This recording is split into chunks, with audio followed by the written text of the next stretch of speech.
Hi hello guys, welcome back to Aadya colourful. ನಾನು Suma. Friends, ಇವತ್ತಿನ ವಿಡಿಯೋದಲ್ಲಿ ಒಂದು ಈವ್ನಿಂಗ್ ಸ್ನ್ಯಾಕ್ಸ್ ರೆಸಿಪಿನ ನಿಮ್ಮ ಜೊತೆ ಶೇರ್ ಮಾಡ್ತಾ ಇದ್ದೀನಿ. ಖಂಡಿತ ಆಲೂಗೆಡ್ಡೆ ಇದ್ರೆ ಸಾಕು, ಒಂದ್ಸಲ ತಯಾರಿಸಿ ನೀವು ವರ್ಷ ಪೂರ್ತಿ ಕೂಡ ತಿನ್ಬೋದು. ಇಷ್ಟು ರುಚಿಯಾಗಿರುವಂತಹ ಒಂದು ಈವ್ನಿಂಗ್ ಸ್ನ್ಯಾಕ್ಸ್ ರೆಸಿಪಿ ಇದು. ತುಂಬಾನೇ ಟೇಸ್ಟಿಯಾಗಿ, ತುಂಬ ಈಸಿಯಾಗಿ ಮಾಡುವಂತಹದ್ದು.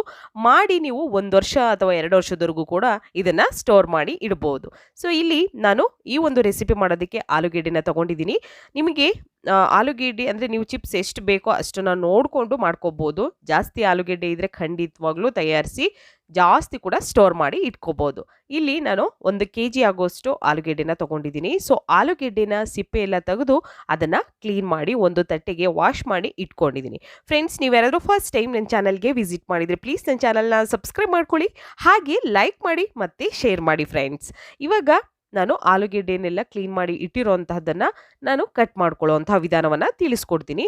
ಸೊ ಈಗ ಆ ಸೈಡು ಮತ್ತು ಈ ಸೈಡಲ್ಲಿರುವಂತಹ ಒಂದು ಕಾರ್ನರನ್ನು ತೆಗೆದುಬಿಡೋಣ. ನಂತರ ಈಗ ಮಧ್ಯದಲ್ಲಿ 2 ಭಾಗ ಮಾಡ್ಕೊಳ್ಳೋಣ. ನೋಡಿ, ಇದು ಕಟ್ ಮಾಡೋದು ಒಂದು ನಿಮಗೆ ಟೈಮ್ ಹಿಡಿಯುತ್ತೆ ಅನ್ನೋದು ಬಿಟ್ಟರೆ ಇನ್ಯಾವುದು ಕೂಡ ಟೈಮ್ ಹಿಡಿಯೋದಿಲ್ಲ. ತುಂಬಾ ಬೇಗ ನೀವು ಈ ಪೊಟ್ಯಾಟೊ ಫ್ರೈಸ್ನ ಮಾಡ್ಕೋಬೋದು ಕೇವಲ ಆಲೂಗೆಡ್ಡೆಯಿಂದ ಸುಮಾರು ರೆಸಿಪಿಗಳನ್ನು ಖಂಡಿತವಾಗ್ಲೂ ಟ್ರೈ ಮಾಡಿರ್ತೀರ ನೀವು. ಎಲ್ಲವೂ ಕೂಡ ಎಲ್ಲರಿಗೂ ಇಷ್ಟ ಆಗುತ್ತೆ ಆಲೂಗೆಡ್ಡೆ ರೆಸಿಪಿಗಳು. ಸೊ ಇವಾಗ ನೋಡಿ, ನಾನು ಆಲೂಗೆಡ್ಡೆನ ಕಟ್ ಮಾಡ್ಕೊಳ್ಳೋವಂತಹ ವಿಧಾನವನ್ನು ತಿಳಿಸ್ಕೊಡ್ತಾ ಇದ್ದೀನಿ. ನೋಡ್ಬೋದು ನೀವು, ಹೀಗೆ ಇದನ್ನು ಕಟ್ ಮಾಡ್ಕೊಳ್ತಾ ಇದ್ದೀನಿ. ಈಗ ಸಣ್ಣದಾಗಿ ಇವಾಗ ನಾವು ಇದನ್ನು ಉದ್ದುದ್ದವಾಗಿ ಕಟ್ ಮಾಡ್ಕೊಳ್ಳೋಣ. ನೋಡಿ, ಹೀಗೆ ನಾನು ಉದ್ದುದ್ದ ಕಟ್ ಮಾಡ್ಕೊಳ್ತಾ ಇದ್ದೀನಿ. ಇದನ್ನು ಹೀಗೆ ಜಾಸ್ತಿ ಅದನ್ನು ಚಿಕ್ಕದಾಗಿ ಕಟ್ ಮಾಡ್ಕೊಳ್ಳೋಣ. ನೀವು ಸಾಮಾನ್ಯವಾಗಿ ಯಾವುದೇ ಒಂದು ಆಲೂಗೆಡ್ಡೆಗಳನ್ನು ತಗೊಂಡಾಗ ಸ್ವಲ್ಪ ಮೀಡಿಯಮ್ ಆಗಿರುವಂತಹ ಆಲೂಗೆಡ್ಡೆನ ತಗೊಳ್ಳಿ, ಅಥವಾ ದಪ್ಪ ಇರುವಂತಹ ಆಲೂಗೆಡ್ಡೆನ ತಗೊಳ್ಳಿ. ತುಂಬಾ ತೀರ ಚಿಕ್ಕ ಆಲೂಗೆಡ್ಡೆನೆಲ್ಲ ತಗೋಬೇಡಿ, ಯಾಕೆಂದರೆ ಅದು ಮತ್ತೆ ನಾವು ಅದನ್ನು ಒಣಗಿಸ್ದಾಗೆಲ್ಲ ಖಂಡಿತ ಅದು ಮತ್ತೆ ತುಂಬಾ ಚಿಕ್ಕದಾಗಿ ಆಗುತ್ತೆ. ಸೊ ಯಾವುದಿರುತ್ತೋ ಅದನ್ನು ಉಪಯೋಗಿಸಿ ಮಾಡ್ಬೋದು, ಏನು ತೊಂದರೆ ಇಲ್ಲ. ಬಟ್ ನಿಮಗೆ ಒಂದು ಆಚೆಯಿಂದ ಸಿಗುವಂತಹ ಒಂದು ಚಿಪ್ಸ್ ಥರನೇ ನಿಮಗೆ ಟೇಸ್ಟು ಮತ್ತು ನೋಡೋದಕ್ಕೂ ಲುಕ್ಕು ಹಾಗೆ ಅನ್ನಿಸ್ಬೇಕು ಅಂದರೆ ಸ್ವಲ್ಪ ದೊಡ್ಡ ಗಾತ್ರದ ಆಲೂಗೆಡ್ಡೆನ ತಗೋಬೇಕಾಗುತ್ತೆ. ನೋಡಿ, ಈ ಸೈಜಲ್ಲಿ ನಾನು ಇವಾಗ ಆಲೂಗೆಡ್ಡೆ ಪೀಸಸ್ನೆಲ್ಲ ಕಟ್ ಮಾಡ್ಕೊಳ್ತಾ ಇದ್ದೀನಿ. ಹೀಗೆ ನೋಡಿ, ನಿಮಗೆ ಇನ್ನೂ ಚಿಕ್ಕದಾಗಿ ಇನ್ನೂ ಸಣ್ಣದಾಗಿ ಬೇಕು ಅಂದರೆ ಖಂಡಿತ ಇನ್ನೂ ಸಣ್ಣದಾಗಿ ಕೂಡ ನೀವು ಕಟ್ ಮಾಡ್ಕೊಳ್ಬೋದು. ಸೊ ಮತ್ತೊಂದನ್ನು ನಾನು ಈ ರೀತಿ ಕಟ್ ಮಾಡಿ ತೋರಿಸ್ತೀನಿ. ನೋಡ್ಬೋದು ನೀವು ಇವಾಗ.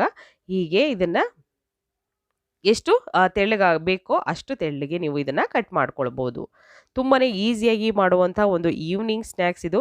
ಸೊ ಖಂಡಿತವಾಗ್ಲೂ ಈಗ ಬೇಸಿಗೆ ಕಾಲದಲ್ಲಿ ನಾವು ಹಪ್ಪಳಗಳನ್ನು ಮಾಡಿಕೊಂಡು ಸ್ಟೋರ್ ಮಾಡ್ಕೋತೀವಿ. ಚಿಪ್ಸು, ಸಂಡಿಗೆ, ಈ ಥರದ ರೆಸಿಪಿಗಳನ್ನು ಖಂಡಿತ ನಾವು ಅದನ್ನು ರೆಡಿ ಮಾಡಿ ನಾವು ಸ್ಟೋರ್ ಮಾಡ್ಕೊಂಡಿರ್ತೀವಿ. ಹಾಗೆ ಇದು ಕೂಡ ನೀವು ಆಲೂಗೆಡ್ಡೆ ಚಿಪ್ಸನ್ನು ತಿನ್ನಬೇಕು ಅಂದಾಗ ಖಂಡಿತ ಎಣ್ಣೆಗೆ ಹಾಕಿ ಫ್ರೈ ಮಾಡ್ಕೊಂಡು ತಿನ್ಬೋದು. ಅಷ್ಟು ನಿಮಗೆ ಫಸ್ಟಿಂದ ಅದನ್ನು ರೆಡಿ ಮಾಡ್ಕೊಂಡು ತಿನ್ನೋಷ್ಟು ಟೈಮ್ ಇಲ್ಲ ಅಂದರೆ ದಿಢೀರಾಗಿ ಆಗುವಂಥ ಒಂದು ಪೊಟ್ಯಾಟೊ ಫ್ರೈಸ್ ಇದು. ಸೊ ಹಾಗಾಗಿ ಫಸ್ಟೇ ಇದನ್ನು ರೆಡಿ ಮಾಡಿ ನೀವು ಸ್ಟೋರ್ ಮಾಡಿ ಕೂಡ ಇಟ್ಕೊಳ್ಬೋದು. ನೋಡಿ, ಈ ರೀತಿಯಾಗಿ ನಾನು ಕಟ್ ಮಾಡಿ ಇದನ್ನು ಇಟ್ಕೊಂಡಿದ್ದೀನಿ.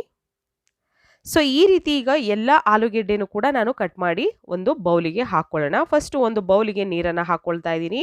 ನೀರನ್ನು ಹಾಕಿ ನಾವು ಒಂದ್ಸಲ ವಾಶ್ ಮಾಡಿಕೊಂಡು ನೋಡಿ, ಹೀಗೆ ಕಟ್ ಮಾಡಿರೋಂಥ ಆಲೂಗೆಡ್ಡೆನೆಲ್ಲ ನಾನು ಇದಕ್ಕೆ ಹಾಕ್ಕೊಳ್ತೀನಿ. ಇವಾಗ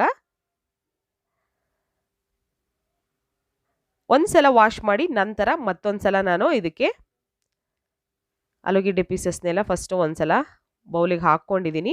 ಇವಾಗ ಇನ್ನೊಂದು ಸಲ ಇದನ್ನು ನೀರಲ್ಲಿ ವಾಶ್ ಮಾಡ್ಕೊಳ್ಳೋಣ. 1-2 ಸಲ ಚೆನ್ನಾಗಿ ಅದರಲ್ಲಿ ವೈಟ್ ಅಂಶ ಇರುತ್ತಲ್ಲ, ಸೊ ಅದು ಹೋಗೋ ಹಾಗೆ ಇದನ್ನು ವಾಶ್ ಮಾಡ್ಕೋಬೇಕು. ನೋಡಿ,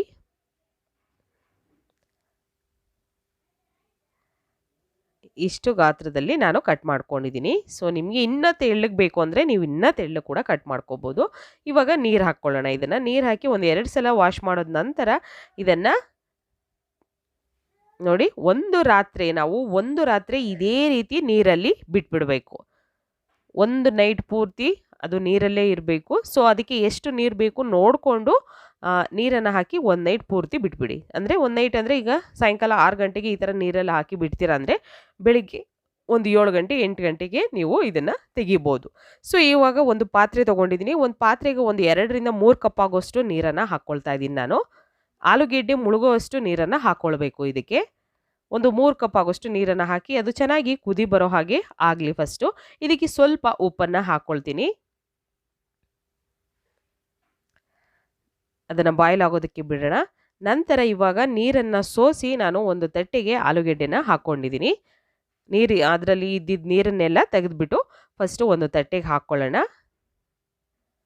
ನೋಡಿ, ತುಂಬಾ ಈಸಿಯಾಗಿ ಟೇಸ್ಟಿಯಾಗಿ ಆಗುವಂಥ ಇನ್ಸ್ಟೆಂಟ್ ಪೊಟ್ಯಾಟೊ ಚಿಪ್ಸ್ ಅಂತ ಹೇಳ್ಬೋದು ಇದನ್ನು. ಸೊ ಖಂಡಿತವಾಗ್ಲೂ ಮನೆಯಲ್ಲಿ ಈ ಪೊಟ್ಯಾಟೊ ಫ್ರೈಸ್ನ ತಯಾರಿಸಿ ನೋಡಿ ಫ್ರೆಂಡ್ಸ್. ಈಗ ನೀರಿಗೆ ಸ್ವಲ್ಪ ಉಪ್ಪು ಕೂಡ ಹಾಕ್ಕೊಂಡಿದ್ದೀನಿ ನಾನು. ನಂತರ ಇವಾಗ ಆಲೂಗೆಡ್ಡೆ ಪೀಸಸ್ನೆಲ್ಲ ಇದಕ್ಕೆ ಹಾಕ್ಕೊಳ್ಳೋಣ. ಆಲೂಗೆಡ್ಡೆ ಪೀಸಸ್ ಹಾಕ್ಕೊಳ್ತಾ ಇದ್ದೀನಿ, ನೋಡ್ಬೋದು.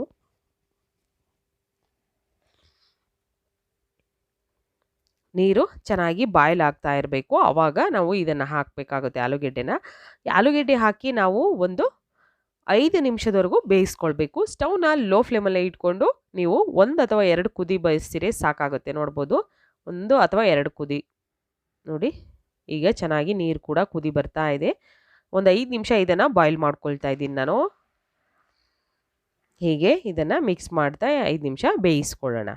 ಬೆಂದಿರುವಂತಹ ಆಲೂಗೆಡ್ಡೆ ಈಗ ನಮಗೆ ಹೇಗೆ ಬೆಂದಿದೆ ಅಂತ ಗೊತ್ತಾಗುತ್ತೆ ಅಂದರೆ, ನಾವು ಆಲೂಗೆಡ್ಡೆ ಪೀಸ್ನ ಒಂದು ಮುಟ್ಟಿರೆ ಸ್ವಲ್ಪ ಅದು ಮ್ಯಾಶ್ ಆಗೋ ಥರ ಇರಬೇಕು, ಸ್ವಲ್ಪ ಫ್ರೆಶ್ ಆಗಬೇಕು, ಆಗ ಕರೆಕ್ಟಾಗಿ ಆಗಿದೆ ಅಂತ. ಸೊ ಈಗ ಕರೆಕ್ಟಾಗಿ ಆಗಿದೆ ಆಲ್ಮೋಸ್ಟ್ ಆಲ್. ಇವಾಗ ಇದನ್ನು ಒಂದು ಸ್ಟೈನರಲ್ಲಿ ಹಾಕಿ ನಾವು ನೀರನ್ನೆಲ್ಲ ಸೋಸ್ಕೊಳ್ಳೋಣ.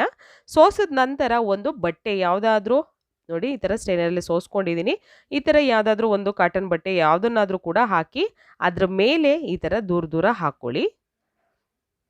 ಚಿಪ್ಸನ್ನೆಲ್ಲ ದೂರ ದೂರ ಹಾಕಿ ನಾವು ಇದನ್ನು ಇದನ್ನು ನಾವು ಬಿಸಿಲಲ್ಲಿ ಬೇಕಿದ್ರೂ ನೀವು ಹಾಕ್ಕೊಳ್ಬೋದು, ಅಥವಾ ಮನೆಯಲ್ಲೇ ಹಾಕಿ ಒಣಗಿಸ್ತೀವಿ ಅಂದರೆ ಖಂಡಿತ ಒಣಗಿಸ್ಬೋದು. ಮನೆಯಲ್ಲಿ ಹಾಕಿ ನೀವು ಒಣಗಿಸೋದಾದರೆ 2 ದಿನ ಬೇಕಾಗುತ್ತೆ. ಬಿಸಿಲಲ್ಲಿ ಹಾಕಿ ಒಣಗಿಸ್ತೀವಿ ಅಂದರೆ 1 ದಿನ ಸಾಕಾಗುತ್ತೆ. ಮಧ್ಯಾಹ್ನದಷ್ಟೊತ್ತಿಗೆ ಇದು ಫುಲ್ಲು ಡ್ರೈ ಆಗಿರುತ್ತೆ. ನೋಡಿ, ಹೀಗೆ ನಾನು ಈಗ ಪೂರ್ತಿ ಬಟ್ಟೆ ಮೇಲೆ ಪೂರ್ತಿ ಈಗ ಏನು ಬೇಯಿಸಿರುವಂತಹ ಚಿಪ್ಸ್ ಪೂರ್ತಿ ಇದೆಯೋ ಆಲೂಗೆಡ್ಡೆ, ಸೊ ಅದನ್ನು ಪೂರ್ತಿ ಈಗ ಹರಡ್ಕೊಳ್ತೀನಿ. ಈ ಥರ ಹರಡಿ ನಾವು ಇವಾಗ ಇದನ್ನು ಒಣಗೋದಕ್ಕೆ ಬಿಡೋಣ. ಸೊ ಒಣಗಿದ ನಂತರ ನಾನು ಅದನ್ನು ತೋರಿಸ್ತೀನಿ. ಇದು ಸುಮಾರು 1 ದಿನದವರೆಗೂ ಬೇಕಾಗುತ್ತೆ ಒಣಗೋದಕ್ಕೆ. ಮನೆಯಲ್ಲಾದರೆ 2 ದಿನ ಬೇಕಾಗುತ್ತೆ, ಆಚೆ ಆದರೆ 1 ದಿನ ಸಾಕು ಬಿಸಿಲಲ್ಲಾದರೆ. ಸೊ ಈಗ ಒಣಗಿರೋಂಥ ಚಿಪ್ಸು ನೋಡ್ಬೋದು ನೀವು ಹೇಗಾಗಿದೆ ಅಂತ.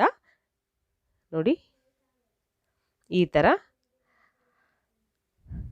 ಇವಾಗ ಇದು ಚೆನ್ನಾಗಿ ಒಣಗಿದೆ. ಸೊ ನಾವು ಸ್ಟೋರ್ ಮಾಡಬೇಕು ಅಂದರೆ ಖಂಡಿತ 1 ವರ್ಷದವರೆಗೂ ಸ್ಟೋರ್ ಮಾಡಬೇಕು ಅಂದರೆ ಇದನ್ನು ಚೆನ್ನಾಗಿ ಒಣಗಿಸಿ ನೀವು ಒಂದು ಗಾಜಿನ ಬಾಟ್ಲಿಗೋ ಅಥವಾ ಒಂದು ನೀವು ಹಪ್ಪಳನ ಹೇಗೆ ಸ್ಟೋರ್ ಮಾಡಿ ಇಟ್ಕೋತಿರೋ ಹಾಗೆ ನೀವು ಸ್ಟೋರ್ ಮಾಡಿ ಇಡ್ಬೋದು. ಸೊ ನೋಡ್ಬೋದು, ಇವಾಗ ಒಂದು ಬೌಲಿಗೆ ಹಾಕಿ ಕೂಡ ನಾನು ತೋರಿಸಿದ್ದೀನಿ. ಈ ರೀತಿಯಾಗಿ ಒಣಗಿರೋ ಅಂತಹದ್ದನ್ನು ಒಂದು ಬೌಲಿಗೆ ಹಾಕ್ಕೋಬೋದು. ನಿಮಗೆ ಬೇಕು ಅಂದಾಗ ಎಣ್ಣೆಯಲ್ಲಿ ಫ್ರೈ ಮಾಡ್ಕೊಳ್ಬೋದು. ಸೊ ಈಗ ಮೀಡಿಯಮ್ ಆಗಿ ಎಣ್ಣೆ ಕಾಯೋದಕ್ಕೆ ಇಟ್ಟಿದ್ದೀನಿ. ಎಣ್ಣೆ ಕಾದ ನಂತರ ನಾವು ಈ ಒಂದು ಪೊಟ್ಯಾಟೊ ಚಿಪ್ಸನ್ನು ಎಣ್ಣೆಗೆ ಹಾಕ್ಕೊಳ್ಳೋಣ ಫಸ್ಟು. ನೋಡಿ, ಈ ರೀತಿ ನಾನು ಹಾಕ್ಕೊಳ್ತಾ ಇದ್ದೀನಿ. ಸೊ ಅದು ಎಷ್ಟು ಚೆನ್ನಾಗಿ ಬರುತ್ತೆ ಅಂತ ನಿಮಗೆ ನೋಡಿದ್ರೇ ಗೊತ್ತಾಗುತ್ತೆ. ತುಂಬಾ ಇನ್ಸ್ಟೆಂಟ್ ಆಗಿರುವಂಥ ರುಚಿಯಾಗಿರುವಂತಹ ಒಂದು ಪೊಟ್ಯಾಟೊ ಚಿಪ್ಸ್ ಇದು. ಸೊ ಈಗ ಆಗಿರೋ ಅಂಥದ್ದನ್ನು ನೋಡಿ ಎಷ್ಟು ಚೆನ್ನಾಗಿ ಹಪ್ಪಳದ ಥರ ಅದು ಎಷ್ಟು ಉಬ್ಬಿ ಬರುತ್ತೆ ಅಂತ. ಸೊ ಈಗ ಆಗಿದೆ. ಇದನ್ನು ಒಂದು ಟಿಶ್ಯೂ ಪೇಪರ್ ಮೇಲೆ ತೆಗೆದಿಟ್ಕೊಳ್ಳೋಣ. ಫ್ರೆಂಡ್ಸ್, ನೀವು ಇದಕ್ಕೆ ಬೇಕು ಅಂತಂದರೆ ಉಪ್ಪು ಮತ್ತು ಖಾರದ ಪುಡಿ ಹಾಗೆ ಪೆಪ್ಪರ್ ಪೌಡರ್ ಕೂಡ ಹಾಕಿ ಅದನ್ನು ಕೂಡ ನೀವು ಹಾಕಿ ಸರ್ವ್ ಮಾಡ್ಬೋದು. ತುಂಬ ಚೆನ್ನಾಗಿರುತ್ತೆ. ಇಲ್ಲ ಹೀಗೆ ಇದ್ರೂ ಕೂಡ ಸಾಕಾಗುತ್ತೆ. ಆಲೂಗೆಡ್ಡೆ ಇದ್ದರೆ ಸಾಕು, ಒಂದು ಸಲ ತಯಾರಿಸಿ ವರ್ಷ ಪೂರ್ತಿ ಕೂಡ ಈ ಒಂದು ಪೊಟ್ಯಾಟೊ ಫ್ರೈಸ್ನ ತಿನ್ಬೋದು. ನೀವು ಕೂಡ ಮನೇಲಿ ಟ್ರೈ ಮಾಡಿ ಹೇಗೆ ಬಂತು ಅಂತ ತಿಳಿಸಿ.